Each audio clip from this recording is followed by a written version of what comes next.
welcome to the Jeff Fishing Vlog. Today it's my pleasure to introduce my Uncle Tommy. We hang out quite a bit, at least used to anyway. I get that a lot. I must be working quite a bit. I'm getting that used to. Used to? Yeah, I get that a lot too. They tell me I'm a has-been. Really? Yeah.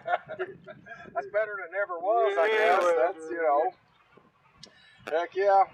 We're out here on the Ohio River, and hopefully we'll catch a little fish.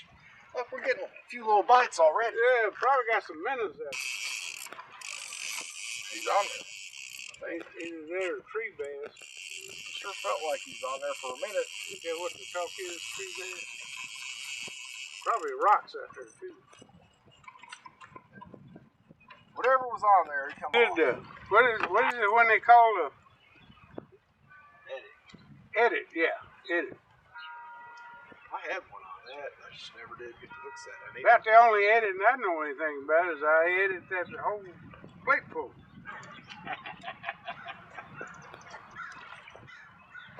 Besides that, I forgot to mention I got some beans, some fried potatoes, and some fried okra in that cooler.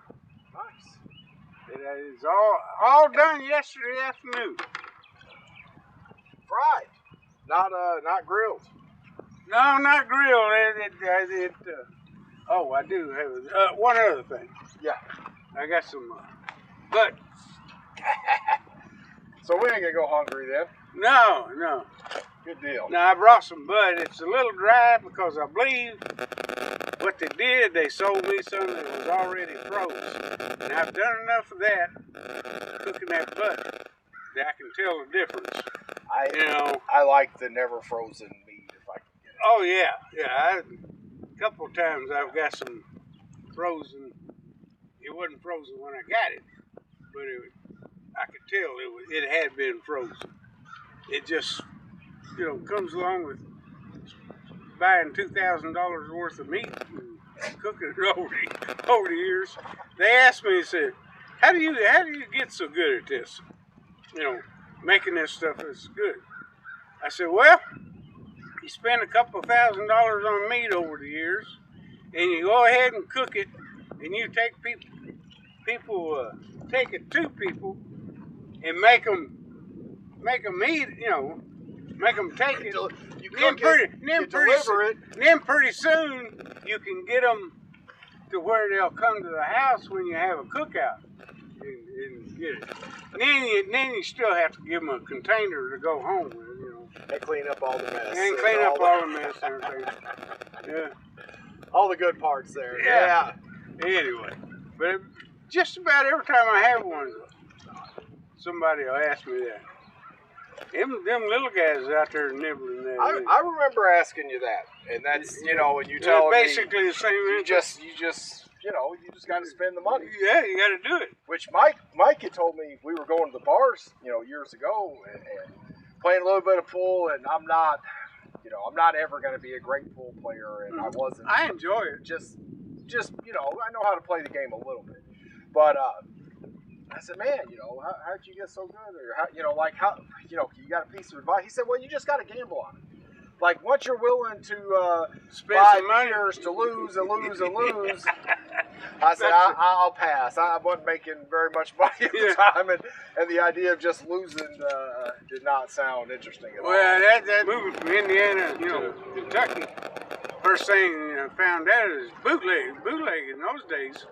Yeah. And you don't buy people a lot of beer when you're buying bootleg beer. So I got in the habit of buying the beer, taking it home, and drinking it. At home? Yeah, especially nowadays. Yeah. Nowadays, it don't pay to get caught drinking and driving. But where it used to, we get out, run the haul roads, drink beer. You could always find 5 or 6 in a spot or two that's out there drinking beer, but you don't find that anymore. Of course, don't look. Don't go looking for it. Yeah. Because usually if you go looking for something, no matter what it is, you'll find it. Go looking for trouble. Oh, well, trouble's easy to find. That they had a Way Jennings concert at the Waylon Jennings concert, yeah. No, it was Way. Way. It was his son or Okay, I got you. a play on his Name like name, a cover band or something. Anyway, there was 5 or 6 different, young outlaws out there. So they had it Friday and Saturday.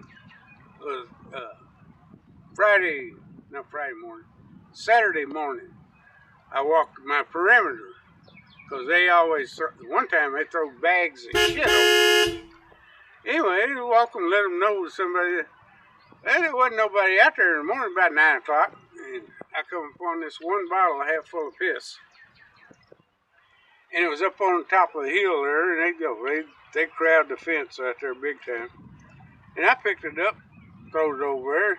It went a little high and a little further across the fence, but there was our motorhome sitting there. Why are you throwing that bottle at me? I said, well, I wasn't throwing that bottle at you. He's sitting there in that push out. Mm-hmm. He's an older guy. I'd say he was 50 anyway, maybe a little over, a little under. And he said, yeah, you throwing that, you hit my RV with that bottle. I said, no, I didn't. And I should have walked off right then. Yeah. Well, he kept hollering and come out there and come around there. He said, you throw something at my RV again, I'll come across that fence and whoop your ass. And I looked at him and I said, what are you talking about, man? What's the matter with you? I don't understand what's the matter with you. He picked up that bottle and went on and didn't say nothing else. And I stood there. So I've got this really cool picture of my grandpa. And Grandpa. Yeah, your dad. My grandpa Irvin, yeah. Right. Now, it's really cool. I have a couple of pictures of them. Some of them I've gotten off of Facebook. But one was gave to me years ago back when I was back in Kentucky. And it's Grandpa holding up this 17-foot long python. Mm-hmm. Right? I'm assuming you know the story behind all of that. Well, ask me no questions, I tell you no lies. But yeah, I got what Daddy said was he was in New Guinea. That was during the war. World War II. Yeah. And the chances of a man being in World War II and being able to take a picture, that's a pretty little honey that he had right there. Yeah, hadn't seen home in about 5 years. But anyway, he said he was sleeping in a pump tent. One of them little guys.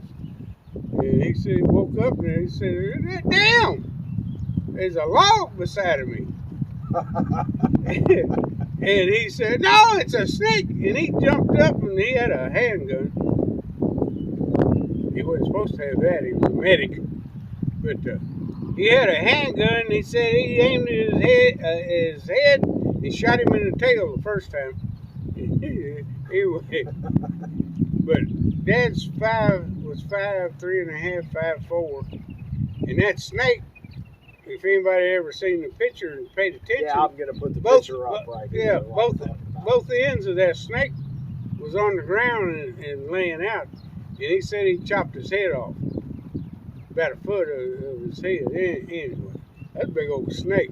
Yeah, I know he was really interesting. Did he act like it rattled him or anything, or when he told the story, it was just well, he kind of grinned and got just a little excited. He didn't tell a whole lot of war stories. I know the two or three that he told. One of them that he told was it was after the war when he went. He was AWOL, but the reason he went AWOL, it was in that same New Guinea jungles. Him and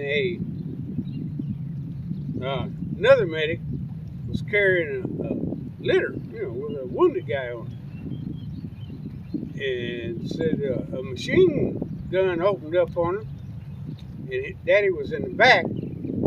Well, he got the guy in front of him and got the guy on the litter, and he said he dropped just just like he had been shot, and he was already bloody. And he said he waited till they walked. He played dead, or he probably was just about dead. He was scared, but they was walking. The Japs was walking by and bayoneting anybody that moved, killing them, you know, putting the coup de grace to them. And he said after, you know, he laid there. He didn't say how many hours. He said, but he was in that jungle for 5 days by himself. You know, he said he scraped the scum off of the buffalo or animal tracks, he said, to get some water. Wow. Yeah, now that's getting.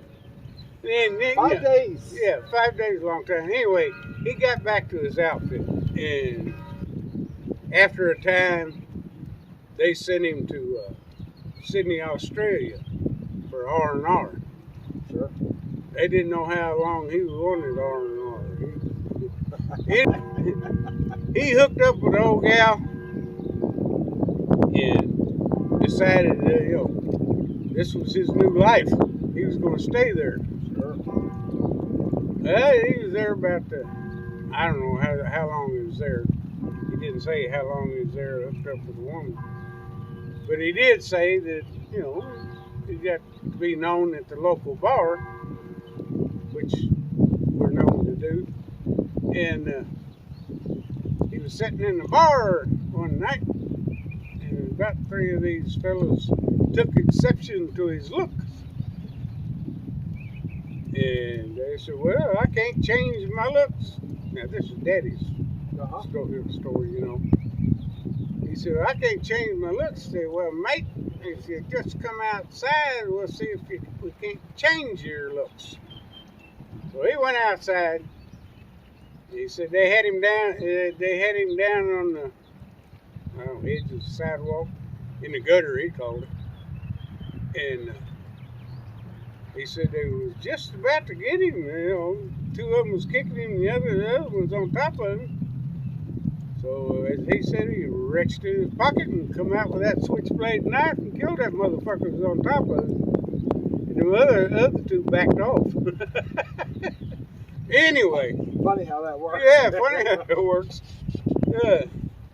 But as the story goes, he spent 6 months in an Australian jail for killing an Australian while he was AWOL. And it went to court. Evidently it wasn't a military court. It was a civil court. Yeah, but every time I've heard it, I've assumed it was in front of an Australian judge. Yeah. Not an American judge. But anyway, he got up there, and the bartender testified that those guys started the fight and everything. Anyway, they let him go. You know, and he got a honorable discharge. You know, I guess they understand that the stress the war has on a person. And He ended up with the honorable discharge. He did end up with honorable discharge. But in the beginning, when they went to war, he was in Washington State working for the CCC's or Conservation Corps, fighting fire force fires. And they told him he need to go home to get inducted. He got on a train. He'd already been away from home about 6 months. He got on a train and went to Louisville, got his physical, and got back on the train. And you know, he was wore out anyway, so he went to sleep and thinking he was going to get to come home for a couple of days. Well, he woke up some military. He ended up in a military base in Indiana, I think. And he said it was 5 years before he seen home. So, you know, it could probably stress a fella out. I think so. When you're gone that long, home's not, you know, I can see where you meet a young lady and then home's not even home. Yeah. Now, Dad had told me, oh, I'm going to get hung up too bad. There we go. There's a trick to this. And just like you're cooking, you only learn it by doing it. Yeah. Dad said you guys were big into baseball, and that I think back when Grandpa was playing baseball all the time, he was actually Dad would always refer to him as Shorty Wilson, or said everybody would refer to him as Shorty Wilson. Yeah, yeah. And shortest guy. Most people, they didn't know his name. Shortest guy and captain of the team usually, you know, Captain of the American Legion, coach. Yeah. And would do some one of the better things I've heard about my grandmother was taking the kids from Black Oak one year to coming to Drexboro, yeah. and playing ball for the summer, and then taking the kids. We didn't play ball from the summer. We played 3 games. Okay. 3 games. So a weekend or a week? Yeah, weekend. Yeah, weekend. Yeah. Still though. Yeah. That's great. He put that all together, you know. I mean, I know travel ball is pretty the standard now. Yeah. All these kids are doing travel ball. Yeah, but it's more in an organized type thing. You know? Yeah. But this was just private. You know? That's pretty It awesome. was private. First time I was in Babe Ruth, and we come down here and they had a little short fence. They told me, said, "No, son." He said, "When you get up there at batting practice, don't go hitting them damn things over the fence." So sure enough, I got up there and hit 5 over the fence. He said, "I told you." So they wouldn't pitch to me. They was walking me. Second time they tried to walk me, I reached out there and got one and hopped way out there. You know, poked it over that fence. Yeah. So they didn't pitch to me no more, period. You know, they made sure they got that's the one and only hit I got in 3 games. Now, I know the one that Dad would tell would always be the long fly ball means a run. Yeah, that means steal or something. You know. Yeah, it was. The way had all kinds of signals. The way that he told it was, he said like he would teach it every year and only used it one time. Like went several years without ever using it. But apparently it was like a championship game or one of the last games of the year. It's set up, set it up. Had the guy at third, had the hitter, you know, the heavy hitter coming up to the plate, and he starts yelling out, "Long fly ball means a run, line ball." And sure enough, the batter went and bunted it. The kid come in and scored. They won, and the opposing coach, Dad said, lost his mind because those kids don't do anything that Shorty doesn't tell them to do. And then that kid was, because you know, when he started yelling long fly ball, he was telling everybody to back up. Get their mindset going there. Oh yeah, all the stops. You know. Well, now he played during the war. Played a little bit, you know, before he played ball around Drexboro, County, and to be short, you know, he was good. I seen him play Industrial League softball. Played with him, or played for him. Yeah. He I like that Industrial League fast pitch softball. Sure. I played a little slow pitch. Slow pitch is all right, but fast pitch when I was younger was a lot more fun. Everything's a lot more fun when you're younger. It's funny how that works. 2 hip surgeries, 3 knee surgeries. I'm not, my ball playing days are done. It's this fishing. I stand around doing a little fishing, getting the boat, you know, all that good stuff. But I don't want to let everybody know my secret nowadays. This here butt cooking. But I have found out instead of keeping that fire going for 12, 14 hours and getting up in the middle of the night and checking it, because you like to have that butt about ready for your 12 or 2 o'clock cookout. I found that if you take 6 to 7 hours of smoking is just fine, and then you take and put that butt in I do 2 at a time, but put that butt in the roaster, and then you got to control the atmosphere and everything. And I did that 2 or 3 times and clean up the mess and all that. But my daughter-in-law showed me how that cooking a turkey in a baking bag and putting it in the oven preserves all the juices and everything like that.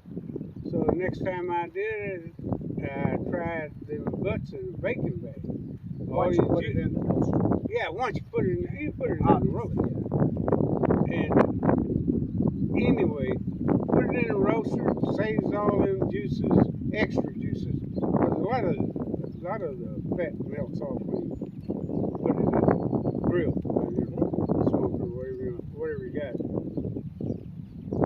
But anyway, save them juices, and then whenever that shoulder bone pops out, it ain't done till it pops out. Right. It'll pop out anywhere from 3/4 inch to 1.5 inches. I haven't must just squirted it. But anyway, you got them extra juices shredded up, put that back on there. It's a way to go. I hate to tell that secret, but the other secret is brining it for 12, 14 hours. I just use salt water. I do that with my fish now. Brine them a little bit. Yeah, which, you know, like catching bluegill and whatnot, you know, panfish. You know, growing up, we were really, you know, Dad was really big on the flopping fresh. You know, the mouse would be moving in the bucket, and Mom would be putting it on the table. Oh yeah. Him and Bobby Allen would be cleaning fish like crazy. But I got to where I just like the way the firmness of the fillets after brining. Not that it's still tender, but as far as to handle it and flip it and all that, it just seems to hold up better for me. This is after they're frozen, or you Nope. brine them fresh? I don't. Yeah, you don't freeze If fish. I do frozen fish, it's coming out of the grocery store. Any fresh fish I catch, I'll cook and get it within a few days. You know. Well, it don't look like we have to worry about messing up a skillet today. We did have us a little bite there right Yeah, off the little bat. bite, Now. yeah. Two at one time there. We'll get to it. I just want to get a few stories in. Yeah. And then I might change up how we fish. Or I actually, what I should have done as soon as we got here. I've got this little gadget that I can hook up to the fishing rod. Actually, friend. Yes, sir. Right off my phone. Goes right to my phone. How you like that? You know what that's like? That's like going down to not Attica. Yeah, maybe it is Attica, Indiana. That Indiana Forest Preserve where they let pheasants out every morning, so out of a damn cage, so you can go shoot them.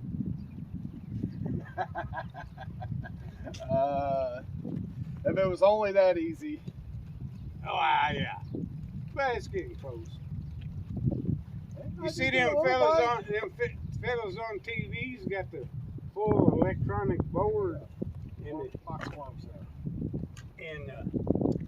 it shows you what all's down there. You know, it shows you that the fish there, so you can drop it right in front of you. But more power to you, everybody that does. Fishing is fun. Yeah, it's Fishing is more fun. Uh-oh, everyone jumping up the shore says, I've seen a few of them move around.